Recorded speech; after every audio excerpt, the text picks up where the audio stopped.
I know we're not in Kansas. She didn't become addicted overnight, and she didn't choose it the way people often think. Because long before anyone called it a problem, it was already part of her routine. They gave her something to help her sleep, then something to wake her up, then something to keep her focused. And when that stopped working, they adjusted it, changed it, refined it. It wasn't chaotic. It was controlled, structured, almost clinical. And the strangest part is, no one around her saw it as dangerous, not at first. Because this wasn't happening in secret. It wasn't hidden, and it wasn't even questioned. It was happening inside one of the most powerful systems in Hollywood. And the person at the center of it all was still a teenager, too young to fully understand what was happening, too young to question the people making the decisions, too young to realize that something was slowly changing in a way that wouldn't be easy to reverse.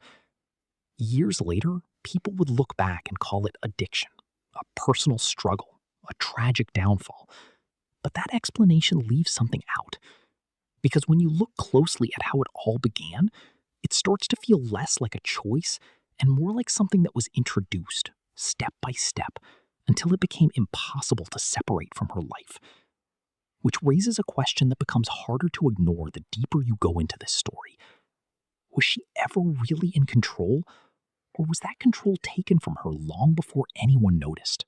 The world knew her as Judy Garland, the girl behind the voice that could hold an audience in complete silence, the face behind Dorothy in The Wizard of Oz, a symbol of innocence, warmth, and something almost untouchable.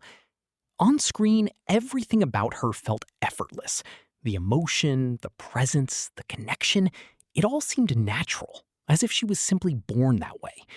She wasn't just admired, she was trusted, the kind of star people believed in without hesitation. Her performances didn't just entertain, they created a feeling, something comforting, something familiar, something real. And that image became her identity, carefully shaped, carefully maintained, repeated over and over until it felt permanent. But perfection like that rarely exists without pressure. And the more consistent the image becomes, the more effort it takes to hold it in place. Because behind that version of her, the one the public saw, there were parts of her life that didn't fit the story. Details that were never meant to be visible. Patterns that only start to make sense when you step back and look at everything together. And once you do that, once you stop looking at the image and start looking at the process behind it, something begins to feel off. Because the deeper you go, the less it looks like natural success, and the more it starts to feel like something that had to be controlled. And that's where the story begins to shift. Long before the pressure became obvious, the pattern had already started forming. Judy Garland didn't grow up in a normal environment. There was no clear line between childhood and work, no space where she could simply exist without expectation. Everything was tied to performance, to output, to how she was perceived. Inside the studio system, especially under companies like MGM, young performers weren't just guided, they were managed in detail. Their appearance, their behavior, their routines, all carefully monitored. And in her case, one issue kept coming up again and again: her weight. She was told she didn't fit the ideal. Not thin enough, not refined enough, not exactly what the image required. So adjustments were made. Strict diets, limited food, constant pressure to maintain a certain look. But controlling appearance wasn't enough. The schedule demanded more. Early mornings, late nights, endless rehearsals, a pace that wasn't sustainable without intervention. And that's where something else entered the picture. Small pills, introduced as solutions. Something to keep her awake, something to keep her going, something to maintain the energy expected from her. Amphetamines to stay alert, barbiturates to sleep. A cycle that, at the time, didn't seem unusual in that environment. It was treated as part of the system, part of the process, something necessary to keep everything running smoothly. And she was young enough to accept it, to trust that this was normal, that this was simply how things worked. But looking back now, it raises a different kind of question. If your body is trained to rely on something before you even understand it, can you really call it a choice? Because by the time the effects became visible, the pattern had already been set, and what seemed manageable in the beginning was slowly becoming something much harder to control. As her fame grew, the pressure didn't just increase, it intensified in ways that were harder to hide. Judy Garland was no longer just a young performer trying to prove herself. She had become a major investment, a face tied directly to success. And that meant expectations had to be met at all times. The schedule became relentless. Filming during the day, rehearsals at night, public appearances in between, with almost no time to recover. And the system that once seemed structured now started to show its limits. The cycle she had been placed into, something to sleep, something to wake up, something to keep going, was no longer just a tool, it was becoming a dependency. There were moments where it stopped working the way it was supposed to, moments where her body didn't respond the same way, where exhaustion broke through no matter what she was given. And that's when the cracks became visible. She began missing rehearsals, arriving late, sometimes not showing up at all. Reports started to surface about instability, about emotional strain, about behavior that didn't match the image people were used to seeing. At one point, she reportedly experienced a breakdown serious enough to halt production, something that could no longer be managed quietly behind the scenes. To the public, it looked like she couldn't handle the pressure of fame, that success had simply become too much. That was the explanation people accepted. But it doesn't fully explain what was happening underneath. Because by this point, her body had been conditioned to function in a very specific way. And when that system began to fail, everything else followed. Eventually, the situation reached a point where the studio could no longer rely on her as before. She was suspended and later dismissed, a shift that didn't just affect her career, but her entire sense of stability. The system that had once controlled every part of her life was now pulling away, but what it left behind wasn't freedom, it was uncertainty. Because when something has shaped how you function for years, losing it doesn't restore control. It exposes how much control was never really yours to begin with. By the time Judy Garland stepped away from the studio system, the damage wasn't something that could simply be undone. On the surface, it looked like freedom.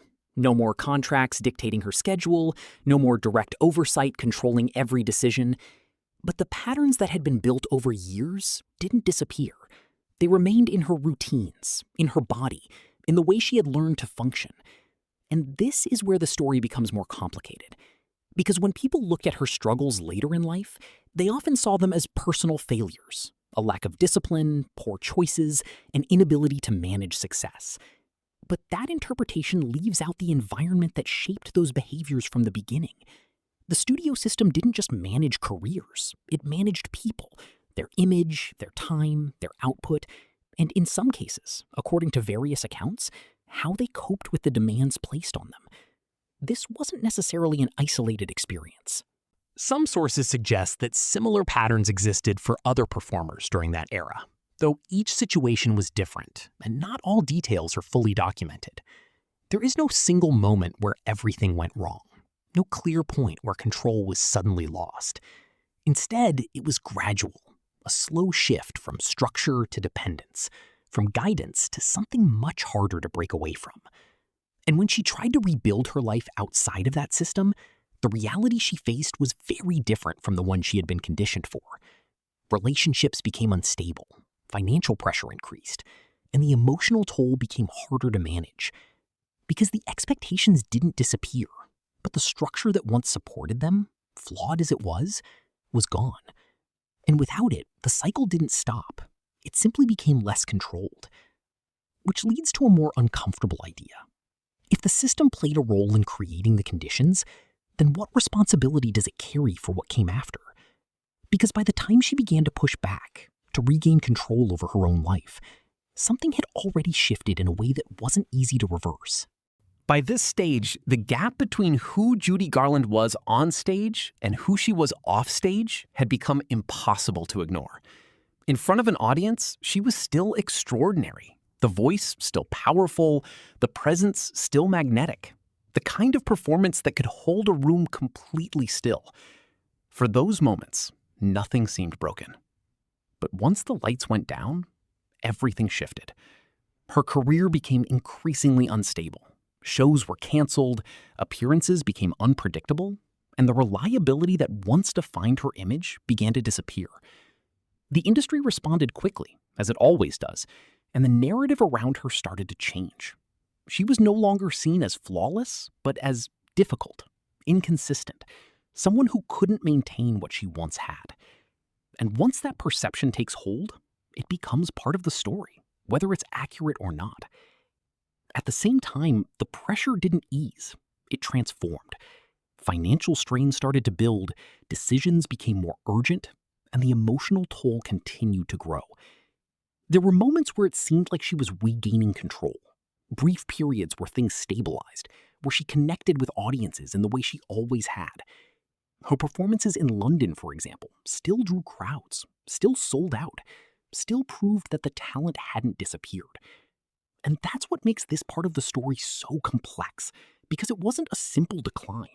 It was a constant shift between control and collapse, between brilliance and instability, which makes what comes next even harder to understand.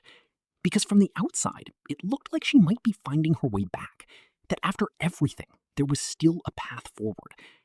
But sometimes, what looks like recovery isn't actually recovery at all. It's just a pause before something else happens. And that's where the story takes its most unsettling turn. In 1969, in London, the story came to an end. Judy Garland was found dead at the age of 47, and the official cause was an overdose of barbiturates, ruled as accidental according to reports at the time. On the surface, the explanation seems straightforward. She had a long history with these substances, and the outcome, while tragic, fits that pattern. But when you step back and look at the full timeline, it becomes harder to see it as a single moment. Because this didn't begin in her final years. It didn't suddenly appear. It had been part of her life for decades. Which raises a difficult question. If someone has been conditioned to rely on something for that long, where does responsibility actually begin?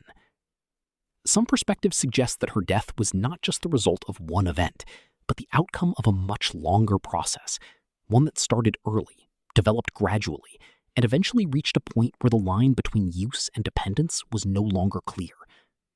Others argue that regardless of how it began, the choices later in life still mattered, that responsibility ultimately remains with the individual.